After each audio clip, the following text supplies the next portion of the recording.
അപ്പോൾ എനിക്ക് നല്ല രീതിയിൽ പോസിറ്റീവ് ആയിട്ടുണ്ട്. കാരണം ആക്ഷൻ ആയാലും പിന്നെ ഒരു പുതുമുഖ നടനുണ്ട് സൂര്യ എന്താ ആദ്യ പടം എന്നാണ് തോന്നുന്നത്. പക്ഷേ പുള്ളി കിഡിലായിട്ട് ചെയ്തിട്ടുണ്ട്. ഒരു പെർഫോമൻസ് വൈസ് എല്ലാം ഒരു എന്താ പറയുക ഒരു അപ്കമിങ് ടാലന്റ് ആണ്. അപ്പോൾ എന്തായാലും ഷുവർ ഷോട്ടാണ്. നല്ലൊരു ആക്ഷൻ മൂവി കാണാൻ വേണ്ടി വരും. കാരണം മറ്റേ ഒരു പുതിയതായിട്ടൊരു നടൻ വന്നു സൂര്യ എന്നൊക്കെ പറഞ്ഞാൽ നല്ല പയ്യാണ് സെറ്റപ്പ് അടിപൊളിയായി സെറ്റപ്പ് ശ്രീനാഥ് ബാസി ആക്ഷൻ ആയിരുന്നു കൊള്ളാം. സൂര്യ എന്ന് പറയുന്ന ഒരു പയ്യുണ്ട്, ആ സൂപ്പർ ഇതായിരുന്നു. കൊള്ളാം, പടം കൊള്ളാം, നല്ല പടമാണ്. പടങ്ങൾ പറഞ്ഞു അടിപൊളിയായിരുന്നു. അടിപൊളി സൂപ്പർ.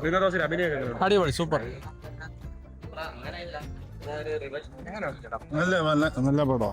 എടുത്തു പറയണ്ട നല്ല ഫുൾ ആക്ഷൻ. നല്ല പടം. എങ്ങനെയാണ് ആക്ഷൻ? ബാബുരാജും ശ്രീനാഥ് ബാസി ആക്ഷൻ ഫുൾ ആക്ഷൻ.